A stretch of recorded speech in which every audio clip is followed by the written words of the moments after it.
Hello students, आज हम प्रश्नावली 6.1 शुरू करेंगे। क्लास 10 की मैथ्स में हम अध्याय 6 त्रिभुज पढ़ रहे हैं इस समय। कल मैंने इसका थोड़ा इंट्रोडक्शन आपको दिया था और कल जो मैंने आपको बताया था वो था दो त्रिभुज के समरूप होने का प्रतिबंध और सर्वागसम होने का प्रतिबंध। तो कल का अगर आपने क्लास अटेंड की है तो आपको जानकारी होगी इस बात की समरूप और सर्वागसम हमारे किस तरीके से होते हैं। और सर्वागसम तो आपने 9th में पढ़ा था, लेकिन समरूप जो है वो अब आप 10th में पढ़ेंगे। तो इसमें जो सबसे खास बात आपकी थी, मैं हल्का से एक बार रिवाइज करा देता हूँ, क्योंकि ये आपका अभी जब तक छठा चैप्टर चलता रहेगा ये तथ्य आते रहेंगे।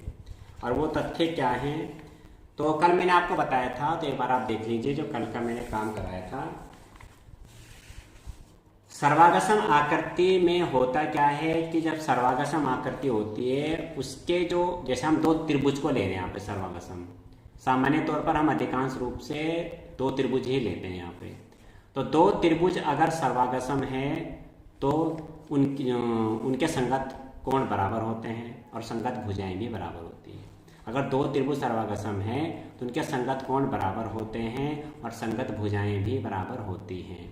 और अगर दो त्रिभुज समरूप हैं तो उनके संगत कोण बराबर होते हैं, ठीक है, लेकिन संगत भुजाएं क्या होती हैं, समानुपाती, जिसको बोलते हैं समान अनुपात में होती हैं।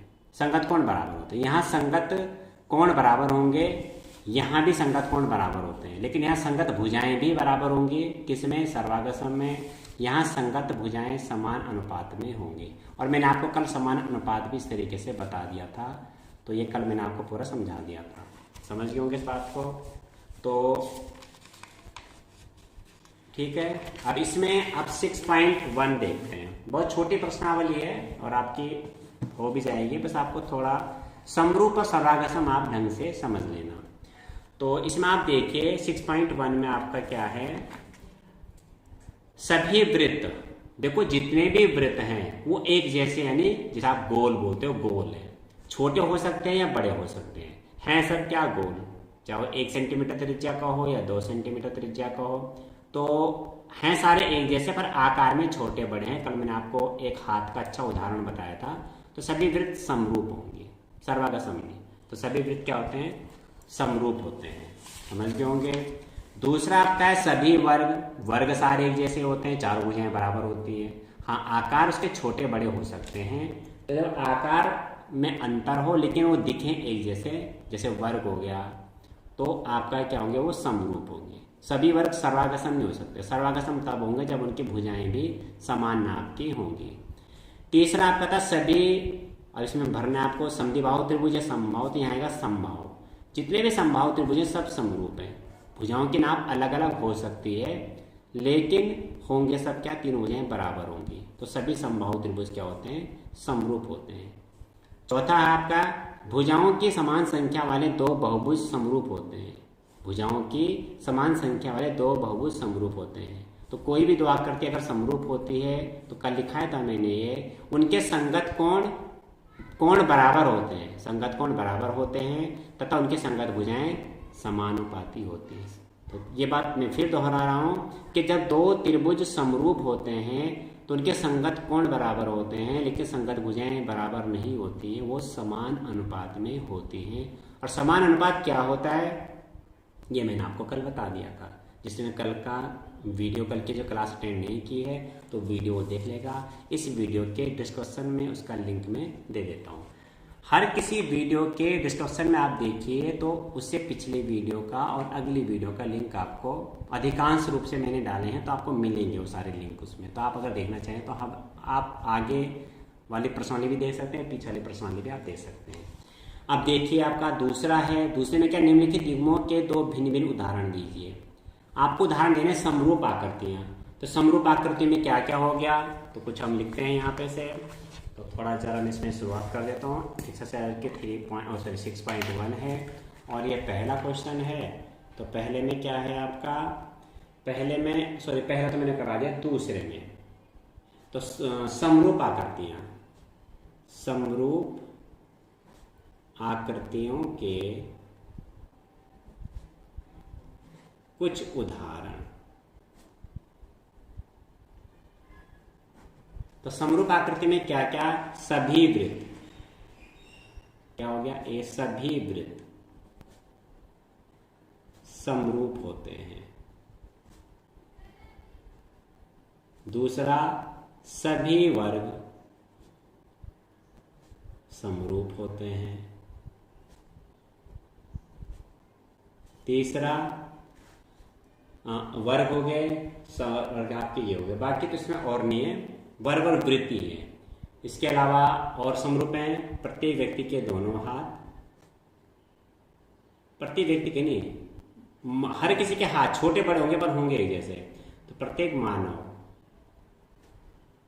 के हाथ आपस में समरूप होते हैं। ये आप मतलब एक ही व्यक्ति के हाथ में, एक किसी बड़े व्यक्ति का हाथ, एक किसी छोटे व्यक्ति का, जैसे मैंने कल आपको बताया था। ये तो समरूप के कुछ उदाहरण आपके हो गए, ठीक है। और इसके बाद आपका आ गया कुछ ऐसे आकृतियां जो समरूप नहीं है। तो सेकंड क्या आ गया, कुछ ऐसी आकृतियां जो समरूप नहीं है। कुछ ऐसी आकृतियां जो समरूप नहीं है, ठीक है। ये पट्टी मानव को थोड़ा गड़बड़ लग रहा है मुझे, इसको मैं थोड़ा चेंज कर देता हूँ, इसको काट ही दो कोई बात। इसको मानव के हाथ आपस में सर्वागसम होते हैं, हालांकि जो सर्वागसम है वो समरूपी होगा, इसको रहेंगे दो उदाहरण बहुत है इसमें। तो कुछ ऐसी आकृतियां, तो इसमें लिख सकते हैं क्या, समबाहु त्रिभुज तथा समकोण त्रिभुज।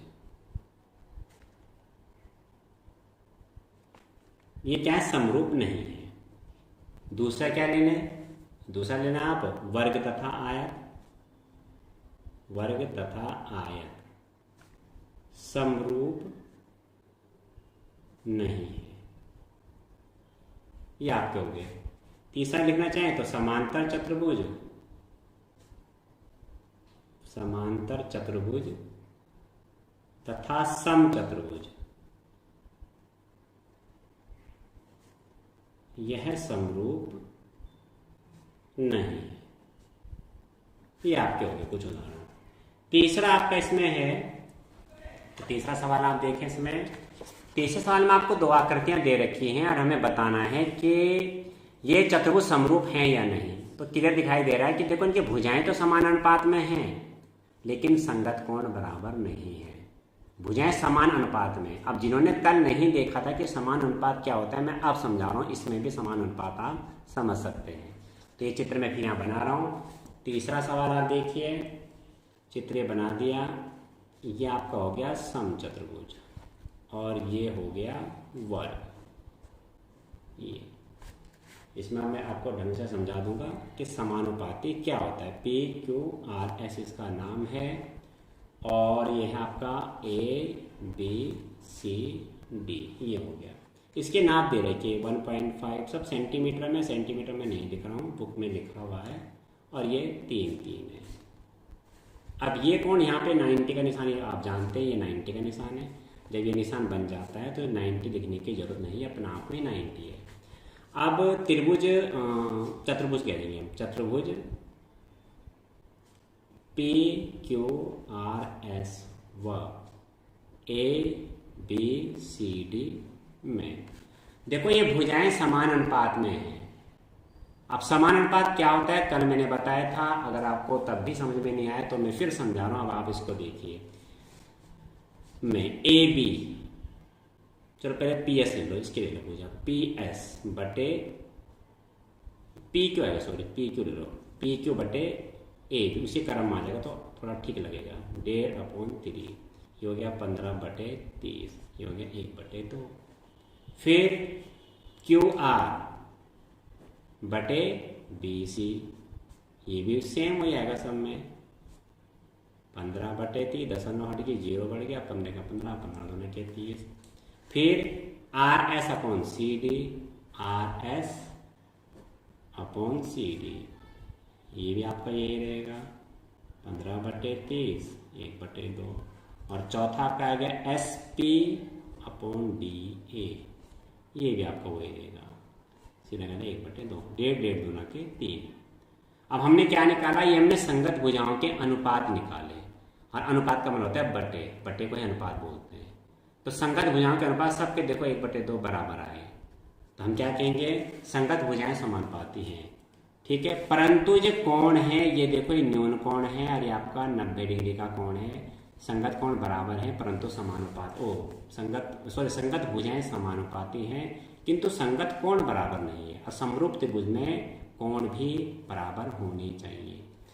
तो दोनों चतुर्भुजों, तो क्या लिखेंगे, चूंकि दोनों चतुर्भुजों की संगत भुजाएं, यहाँ पे लिख सकते हैं, इसलिए AB/PQ बराबर BC/QR बराबर मैंने बटे में ऊपर कर दिया, कोई नहीं भी कर सकते, CD/SR बराबर DA/SP या PS कर दो। मैंने क्या करा, भिन्न पलट दी, कोई बात नहीं, ये 2/1 हो जाएगा, समझ लोगे। ये सब भुजाएं क्या है, बराबर नहीं है, भुजाएं बराबर अनुपात में है। तो ये बराबर अनुपात, क्योंकि अनुपात निकालने से 1/2 आया। तो मेरे पास मुझे लगता है अब आप समझ गए होंगे कि समान अनुपात का क्या मतलब हुआ। तो चूंकि दोनों चतुर्भुजों की संगत भुजाएं समान अनुपात में है, समान अनुपात को शॉर्ट में क्या लिखते हैं, समानुपाती हैं। अतः क्या लिखेंगे, परंतु कोण P does not equal to कोण A, अर्थात संगत कोण बराबर नहीं है, अर्थात संगत कोण बराबर नहीं है, इसलिए दोनों चतुर्भुज जो है वो समरूप नहीं है। संगत भुजाएं समानुपात में हैं लेकिन संगत कोण बराबर नहीं है, ठीक है। मैं फिर वही बात कह रहा हूँ, आप इसको बिल्कुल याद रख लेना कि जब दो त्रिभुज या दो चतुर्भुज समरूप होते हैं तो उनकी संगत भुजाएं समानुपाती होती हैं और उनके संगत कोण बराबर होते हैं। संगत कोण बराबर होते हैं, संगत भुजाएं बराबर नहीं होती हैं, वो बराबर अनुपात में होती हैं। ये बिल्कुल आप अच्छी तरह से याद कर लें, क्योंकि ये भाषा हम कई बार प्रयोग करेंगे, इसका बहुत यूज होना है आगे जो भी हम प्रश्नावली 6.1 से लेकर 6.5 तक करेंगे। बिल्कुल याद कर लेने से कि दो समरूप त्रिभुजों के संगत कोण बराबर होते हैं, संगत भुजाएं समानुपाती होती हैं, और दो सर्वागसम त्रिभुजों के संगत कोण भी बराबर होते हैं, संगत भुजाएं भी बराबर होती हैं। तो बिल्कुल आप याद कर लें इसको। तो संगत कोण बराबर नहीं है, अतः दोनों आकृतियां क्या लिखेंगे, मैं ये लिख रहा हूँ, फिर नए पेज से नई एक्सरसाइज शुरू हो जाएगी। अतः दोनों चतुर्भुज समरूप नहीं है, समरूप नहीं है। तो इतना लंबा होना नहीं था, लेकिन मैंने आपको समझाया। आप केवल ऐसे भी लिख सकते, एग्जाम में माना आ गया 1 नंबर मारा, इतना लंबा क्या करना, सीधा लिख देना संगत भुजाएं समानुपात में है कि तो संगत कोण बराबर नहीं है, इसलिए ये समरूप नहीं है, ठीक है। अब इसमें अब आपकी आती है थेल्स प्रमेय। इसको आप ध्यान से समझना, एक प्रमेय कराऊंगा केवल मैं, और इसके बाद आपकी क्लास खत्म हो जाएगी। बहुत इंपॉर्टेंट प्रमेय है ये, और इसको आप जरा ध्यान से करना, ठीक है। तो प्रमेय 6.1 है, प्रमेय 6.1, और इसमें आपको जब एग्जाम में प्रमेय मिलेगी तो इसमें जो भी प्रमेय का जो स्टेटमेंट होता है उसमें सिद्ध कीजिए कि ये 3 शब्द जुड़ जाते हैं। बाकी सारी लैंग्वेज किताब की ही आती है। अब आप ये देखो, जरा से ध्यान से समझना, प्रमेय आसान है, थोड़ी बड़ी भी है, लेकिन ऐसा नहीं कि आपको समझ में ना आए। यदि किसी त्रिभुज की एक भुजा के समांतर अन्य 2 भुजाओं को भिन्न भिन्न बिंदुओं पर प्रक्षेप करने के लिए एक रेखा खींची जाए तो ये अन्य 2 भुजाएं एक ही अनुपात में विभाजित हो जाती हैं। हमें ये बताना है। ये प्रमेय शुरू करने से पहले थोड़ा मुझे ध्यान आ गया, मैं आपको हल्का सा थोड़ा इसका इंट्रोडक्शन दे देता हूँ पहले। इसको अभी मैं थोड़ी देर में शुरू करूँगा। इस प्रमेय में जो बात आएगी वो मैं आपको पहले ये चीज़ समझा देता हूँ। अगर आपने ये समझ लिया तो आपको प्रमेय समझने में मुश्किल नहीं आएगी फिर। अब देखो क्या है, ये मैं 3 त्रिभुज बना रहा हूँ। देखो, ये न्यूनकोण त्रिभुज है, ये समकोण त्रिभुज है, और ये अधिक कोण त्रिभुज है। ये मैं 9th में आपको बता चुका हूँ। अब आपको याद है या नहीं ये तो आपको ही पता होगा, लेकिन मैंने बताया था।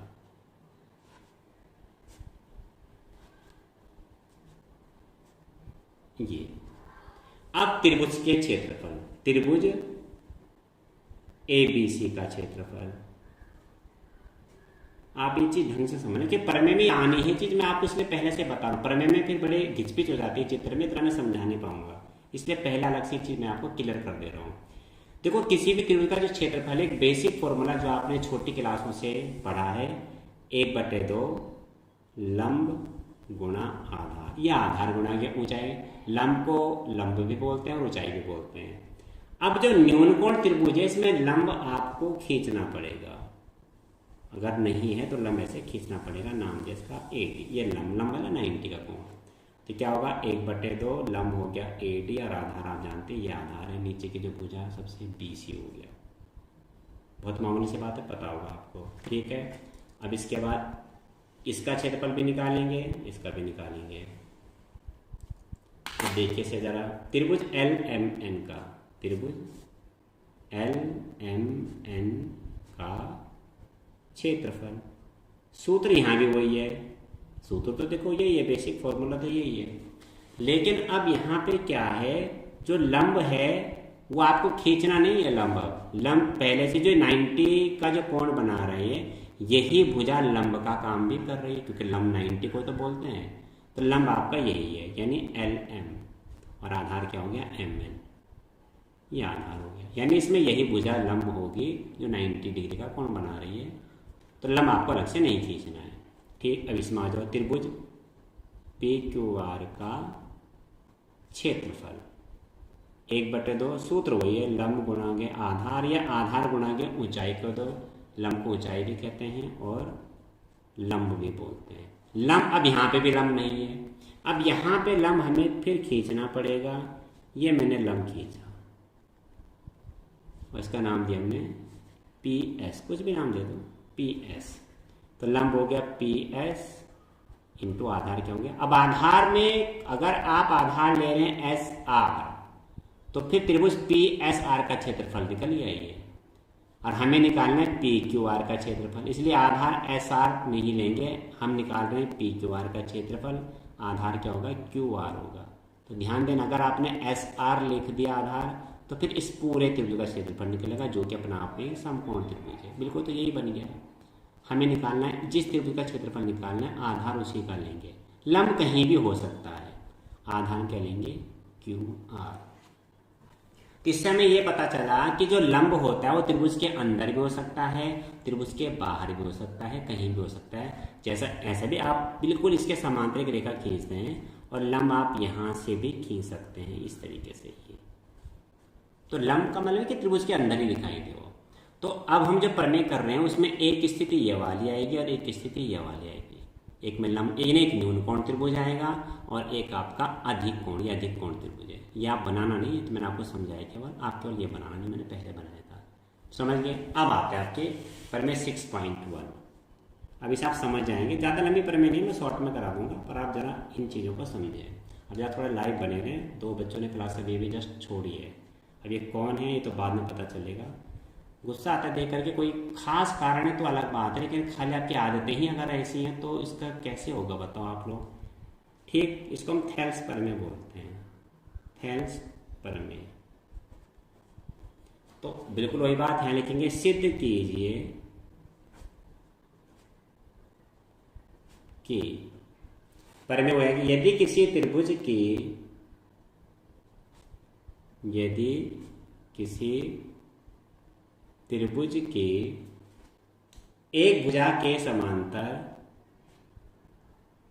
एक भुजा के समांतर अन्य दो भुजाओं को, अन्य दो भुजाओं को भिन्न भिन्न बिंदुओं पर प्रक्षेप करने के लिए, भिन्न भिन्न बिंदुओं पर प्रतिच्छेद करने के लिए एक रेखा खींची जाए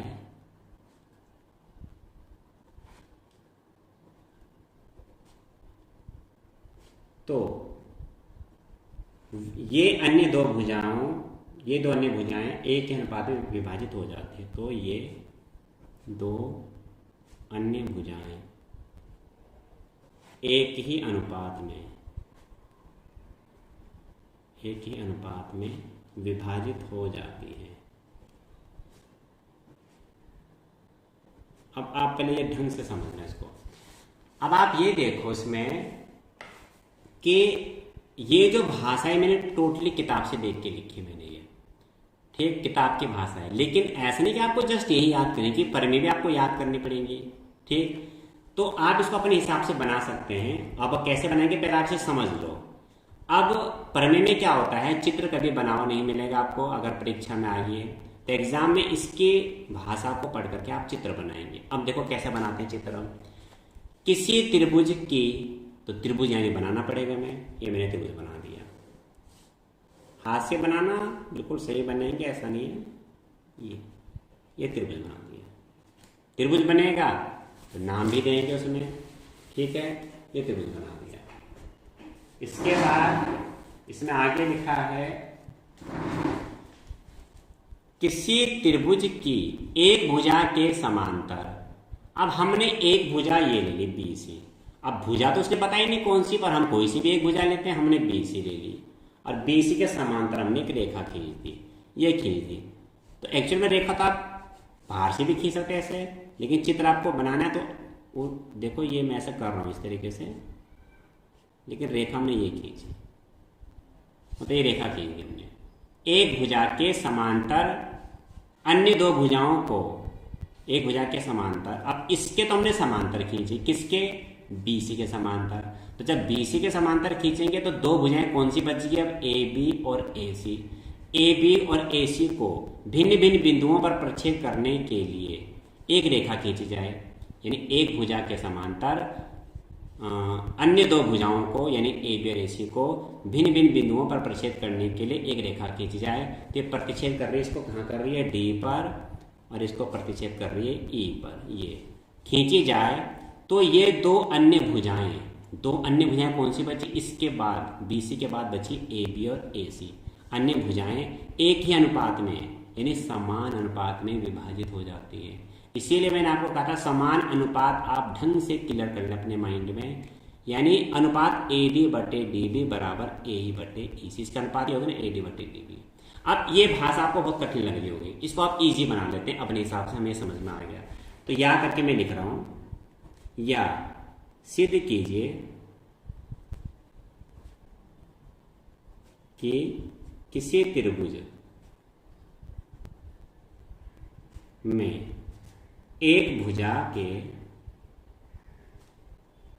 के समांतर खींची गई रेखा, एक भुजा यानी BC, इसके समांतर ये रेखा खींची गई रेखा शेष दो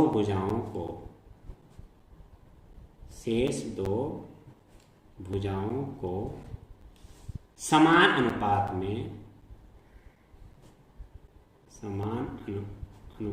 में विभाजित करती है।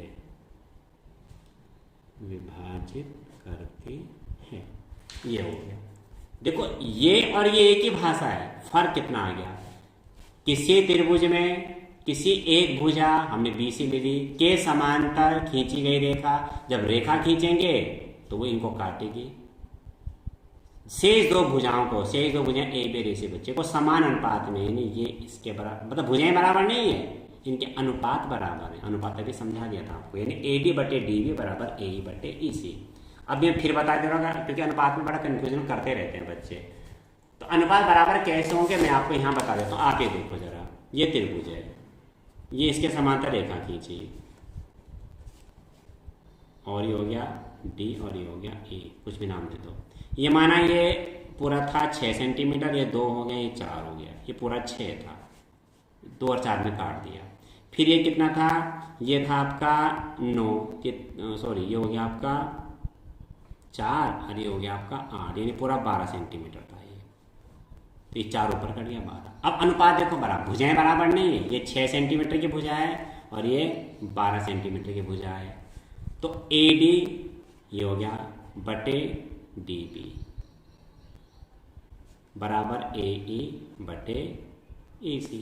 ये क्या है 2/4, ये क्या है 4/8। ये भी 1/2 आ गया, ये भी 1/2 आ गया। अनुपात बराबर, अनुपात बराबर है, भुजाएं बराबर नहीं है ये, यानी इसका अनुपात का ना बट्टे में, इसका अनुपात बराबर है। समझ गए होंगे। अब इसमें देखिए करती है, ठीक है। अब दिया है तो दिया है में हम इस जो चित्र हमने बनाया है हम इनका यूज करेंगे जो हमने लिखा है। तो हम दिया में भाषा तो यहाँ से आएगी लेकिन चित्र के अकॉर्डिंग लिखेंगे। कैसे? त्रिभुज ABC में भुजा BC के समांतर खींची गई रेखा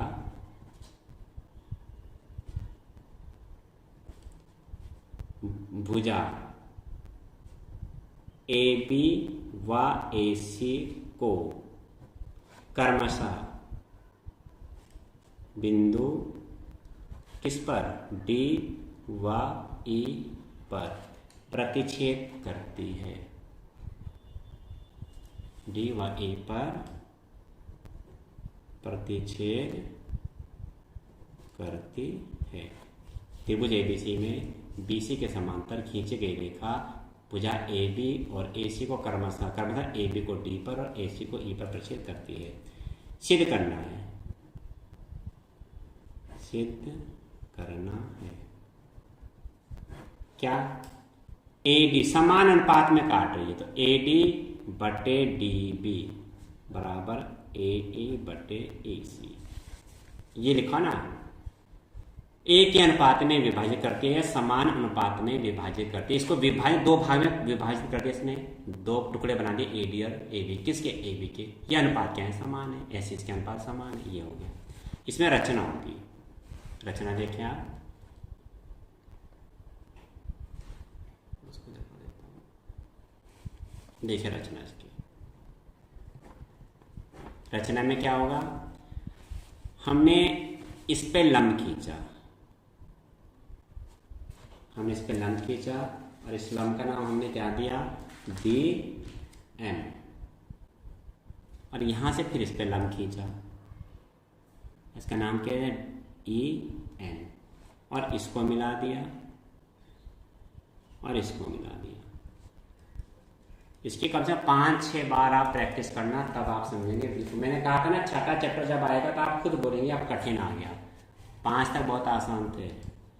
रचना देखो, DM लंब AE तथा EN लंब AD खींचा। ये लंब खींचे तो अब आपके सामने खींचे DM लंब AE और EN लंब AD। तो लंब का निशान बना देता हूँ मैं ये।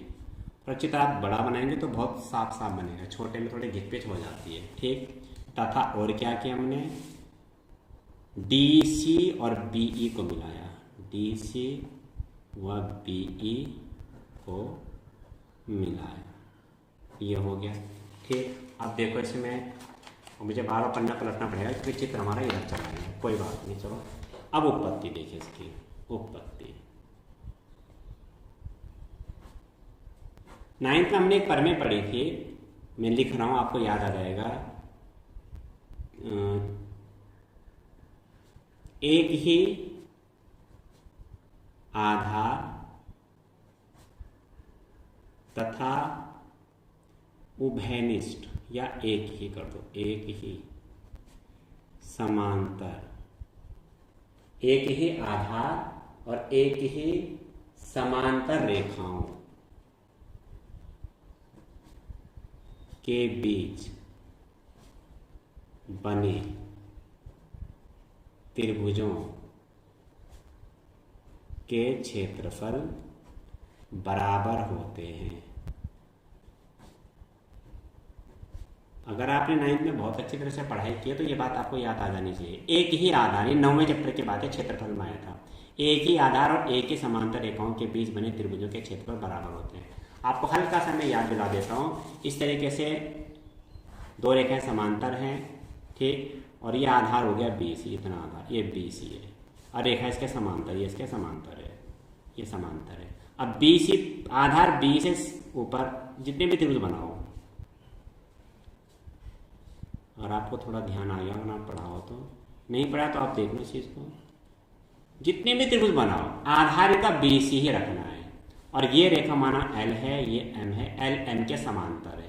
तो ये जितने भी त्रिभुज बन रहे हैं आपके, नाम कुछ भी देते रहो, MBC, ABC, PBC, DBC, जो भी नाम देते रहो, इस सब क्षेत्रफल में बराबर होंगे, क्योंकि एक ही आधार और एक ही समांतर रेखाओं के बीच में बने। फिर आप कहीं भी ले जाओ इनको, आधार तो BC है सबका, ठीक। अब यहाँ पे प्रमेय लागू हो रही है, ठीक। तो यहाँ पे कैसे हो रही है लागू, आप यहाँ देख लीजिएगा एक बार को, ये दोनों इसके ये समांतर है, हमने समांतर खींचा ना, BC के समांतर खींचा DE, और आप इधर से देखो DEB, DEC, यानी आधार DE पर ही बनेंगे, DEB और DEC। आपको ऐसे उल्टा करना पड़ेगा, ये अगर आपको ऐसे समझ आए तो आप ऐसे देखो, इस पे बने दोनों, ये आधार पे बने, आधार ये है और ये रेखा इसके समांतर, तो एक बार ये गया और एक बार ये DEB, DEC, ये हो गया। तो दोनों के क्षेत्रफल क्या होंगे, बराबर होंगे, ठीक। मैं इसको सीधा कर देता हूँ, ये हो गया। तो यहाँ पे क्या हो गया, एरिया DEB, DEC के बराबर, एरिया DEB, इसलिए एरिया DEB बराबर एरिया DEC। AR का मतलब एरिया, क्षेत्रफल, आप चाहे तो हिंदी में क्षेत्रफल लिखना चाहें तो लिख सकते हैं, ठीक है। समीकरण हो गई हमारी 1। अब इसका में प्रयोग होगा आगे। अब हम क्या करें, त्रिभुजों के क्षेत्रफल के अनुपात ले रहे हैं, एरिया ADE और एरिया DEB, इनके क्षेत्रफल के अनुपात ले रहे हैं, ठीक है। एरिया ADE, एरिया ADE बटे एरिया क्या था, DEB, DEB। 9 बजे क्या कह रही हो, एरिया ADE क्षेत्रफल एरिया DEB, इसका क्षेत्रफल लेना है, क्या, ADE और DEB का क्षेत्रफल लिया, समझ गए। अब देखो, जो मैंने आपको यहाँ बताया था, अब इसका प्रयोग हो रहा है, इसे मैंने आपको पहले बता दिया था। देखो अभी आपको काफ़ी चीज़ क्लियर नहीं हो रही होंगी, आप बार बार इसको देखेंगे तब क्लियर, लेकिन है बहुत आसान, लेकिन प्रैक्टिस बहुत करनी पड़ेगी। मैंने पहले कहा था 5 चैप्टर के बाद छठे से कठिन होगी गणित, अब आसान नहीं है, मेहनत ज़्यादा करना सीखो। देखो इसका क्षेत्रफल किसका, ये न्यून कोण त्रिभुज है। अब लम्ब हम इसका प्रयोग कर रहे हैं, DM का, सॉरी ये वाला AE का प्रयोग कर रहे हैं, EN का लम्ब, एक बार लम्ब ये वाला लेंगे, ADE का क्षेत्रफल, लम्ब 2 खींचे ना, तो अभी इसका प्रयोग कर रहे हैं, हम इसको ले रहे हैं EN लम्ब बटे, सॉरी 1/2 लम्ब गुणा आधार, लम्ब ये है गुणा आधार, ये वाला है लम्ब गुणा आधार, ठीक है। तो क्या होगा, EN बटे AD, 1/2 EN लम्ब गुणा आधार AD, ठीक।